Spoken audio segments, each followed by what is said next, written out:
हमारे भारत देश को आजाद करने के लिए बहुत सारे क्रांतिकारियों ने अपना बलिदान दिया है। उसमें से ही आज हम एक की कहानी सुनेंगे। आज हम बात करेंगे ऐसे क्रांतिकारी के बारे में जिसने अपनी जान की बाजी लगाकर भारत देश को आजाद किया। जी हाँ, आज हम बात करने वाले चंद्रशेखर आजाद जी के बारे में। भारत माता का वो बेटा जो आज तक आजाद रहा है। भारत के इतिहास में कुछ ऐसे नाम दर्ज है जिनके नाम सुनते ही लोगों में जुनून दौड़ उठता है, और उन्हीं में एक नाम है चंद्रशेखर आजाद। एक ऐसा योद्धा जिसकी पहचान केवल एक इंसान नहीं बल्कि एक आंदोलन था, एक जुनून था, एक आदर्श था। वो इनकलाब के आवाज थे जो आजादी के दीवानों के दिलों में धड़कता था। 23 जुलाई साल 1906 के मध्य प्रदेश के बाबरा गांव में जन्मे चंद्रशेखर आजाद का असली नाम था चंद्रशेखर तिवारी। चंद्रशेखर उस समय बनारस में पढ़ाई कर रहे थे, और जब 1920 में गांधी जी ने असहयोग आंदोलन की शुरुआत की तो चंद्रशेखर आजाद इसमें कूद गए। उन्होंने अपने पढ़ाई छोड़ दी, अपने स्कूल छोड़ दिए और सड़क पर आ गए केवल भारत देश की आजादी के लिए। आंदोलन के समय वो पहली बार गिरफ्तार हो गए थे, और अदालत में जब नाम पूछा गया तो उन्होंने अपना नाम बताया आजाद, और उन्होंने अपने पिता का नाम बताया स्वतंत्रता। और इतना ही नहीं, उन्होंने घर का पता बता दिया जेल। बस यहीं से जन्म हुआ उस नाम का जो आगे जाकर दुश्मनों के दिलों को आग लगा देता था। वो नाम था चंद्रशेखर आजाद। गांधी जी ने जब असहयोग आंदोलन को वापस ले लिया तब गांधी जी पे से चंद्रशेखर आजाद का भरोसा टूट गया। उनका मन अब शांतिपूर्ण आंदोलन से हटकर सशस्त्र क्रांति पर मुड़ गया, और यहाँ से शुरुआत हुई एक नए क्रांतिकारी योद्धा की अध्याय। चंद्रशेखर आजाद जी हिंदुस्तान रिपब्लिकन एसोसिएशन से जुड़ गए। इस एसोसिएशन का मकसद था कि ब्रिटिश सरकार को हथियारों के दम पर खेद कर भगाना और भारत देश को आजादी दिलाना। सन 1925 वक्त आता है काकोरी कांड का।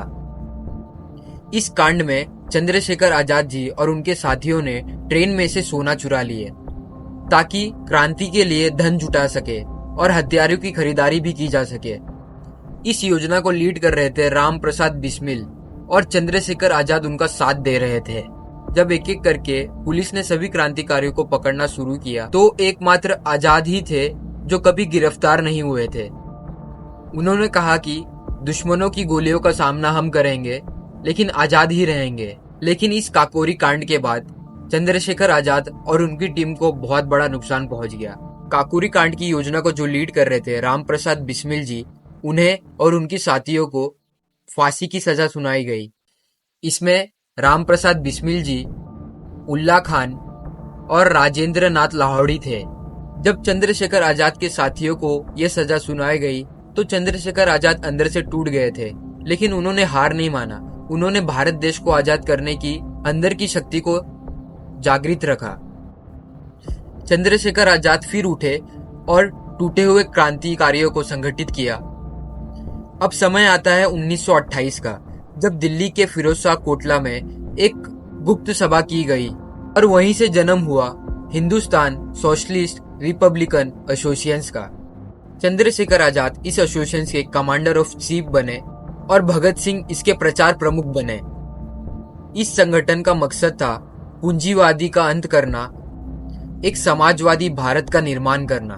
अंग्रेजों के लाठीचार्ज की वजह से लाला लाजपत राय जी की मृत्यु हो गई, और ये खबर पूरे देश को हिलाकर रख दिया। ये खबर चंद्रशेखर आजाद तक पहुंची। चंद्रशेखर आजाद और भगत सिंह ने ठान लिया था कि लाला लाजपत राय जी की मृत्यु का बदला हम जरूर लेंगे। और वो दिन आ ही गया जब चंद्रशेखर आजाद ने लाहौर में सैंडर्स को गोली मार दी। ब्रिटिश सरकार सख्ते में आ गई, लेकिन आजाद को पकड़ना अभी भी नामुमकिन था। ब्रिटिश सरकार ने उन्हें पकड़ने के लिए 700 से ज्यादा जासूस तैनात किए थे, फिर भी वो आजाद को अभी तक पकड़ नहीं पाए थे। चंद्रशेखर आजाद जी झांसी के जंगलों में रहते, वो वहां पर निशानेबाजी करते और युवाओं को शिक्षण देते थे, और एक शिक्षक बनकर बच्चों को पढ़ाते थे। इतना ही नहीं, उन्होंने अपना नाम बदलकर पंडित हरिशंकर ब्रह्माचार्य कर लिया था। वहीं वो इतना लोकप्रिय हो गए कि गांव वाले को उनकी पहचान का अंदाजा भी नहीं था कि वो कौन है। झांसी में रहते हुए उन्होंने गाड़ी चलाना भी सीख लिया। ऐसा भी समय आया था जब चंद्रशेखर आजाद जी के संगठन में वीरभद्र तिवारी जैसे गद्दार घुस गए थे। वीरभद्र तिवारी ब्रिटिश सैनिकों से मिले हुए थे। वो चंद्रशेखर आजाद जी के संगठन की सभी किए गए प्लान को ब्रिटिश सरकार तक पहुंचाते थे। इतना ही नहीं, वीरभद्र तिवारी ने चंद्रशेखर आजाद जी की जानकारी भी दे दी थी। संगठन के ही एक क्रांतिकारी ने, जिसका नाम रमेश गुप्ता है, उन्होंने वीरभद्र तिवारी पर गोली चला दी, लेकिन तिवारी बच निकला और रमेश गुप्ता जी को 10 साल की सजा सुनाई गई।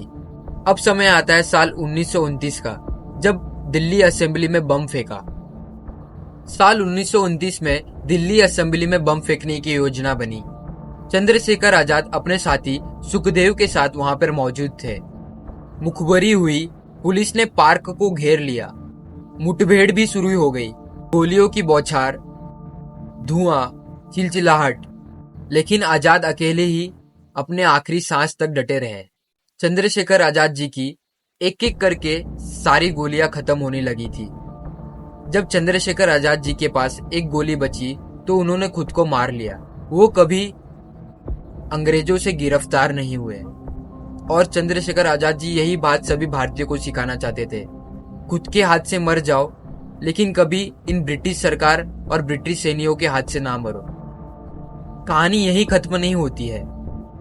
इलाहाबाद के जिस पार्क में यह घटना हुई, उस पार्क को आज चंद्रशेखर आजाद जी के नाम से जाना जाता है और वो तस्वीर भी लगाया गया है जिसमें आजाद ने अपनी पिस्तौल अपनी पास रखी है और मूंछों पर ताव दे रहे हैं। आज भी क्रांति की आग गवाही देती है जो उन्होंने जलाया था। चंद्रशेखर आजाद केवल एक इंसान नहीं थे, वो विचार थे, वो प्रेरणा थे। वो ऐसे इंसान थे जिनका नाम सुनते ही रगों में देशभक्ति की जुनून दौड़ने लगती है। और इतना ही नहीं, चंद्रशेखर आजाद जी ने कभी शादी नहीं की। उन्होंने कहा कि मेरा पूरा जीवन केवल भारत माता के लिए है। उन्होंने कभी समझौता नहीं किया, वे कभी पीछे नहीं हटे। उनका सिर्फ एक ही मकसद था, भारत देश से ब्रिटिश सरकार को भगाना और भारत देश को उनके चंगुलों से आजाद करना। यही कारण था कि उन्होंने आखिरी दम तक अपनी बंदूक थामे रखी, ताकि उनकी गिरफ्तारी कभी ना हो और दुश्मन कभी ये ना कहे कि आजाद गिरफ्तार हो गए थे या आजाद ने हार मान ली। उनकी जिंदगी का हर पल, हर सांस केवल भारत देश को आजाद करने के लिए था। चाहे वो झांसी के जंगलों में युवाओं को प्रशिक्षण देना हो, या लाहौर में सांड्रेस को मार देना हो, या दिल्ली में बम धमाका करना हो, चंद्रशेखर आजाद ने हर कदम क्रांति की एक नई लकीर खींचते गए। अगर भगत सिंह उस क्रांति के आवाज थे, तो चंद्रशेखर आजाद उस क्रांति की आत्मा थे। उन्होंने ही इस क्रांतिकारी आंदोलनों की शुरुआत की ताकि भारत देश को आजादी मिल सके और सभी सुखी से रह सके। चंद्रशेखर आजाद जी का चले जाना पूरे देश के लिए एक सदमा था, लेकिन उनका बलिदान बेकार नहीं गया।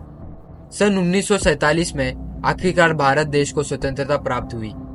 अगर आज चंद्रशेखर आजाद, भगत सिंह, सुखदेव जैसे क्रांतिकारी हमारे देश में पैदा नहीं होते, तो आज तक हमारा देश ब्रिटिश सरकार की गुलामी कर रहा होता और आज मैं और आप किसी ब्रिटिश के घर में उनका बाथरूम धो रहे होते।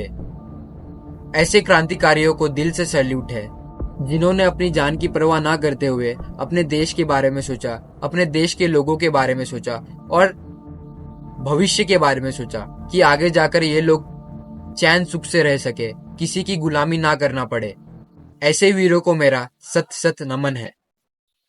अगर आपको हमारी ये वीडियो अच्छी लगी और मेरी कोशिश पसंद आई तो हमारे चैनल कहानी और स्टोरी को सब्सक्राइब जरूर कीजिए और इस वीडियो को लाइक, शेयर और कमेंट जरूर कीजिए। जय हिंद, वंदे मातरम, इनकलाब जिंदाबाद।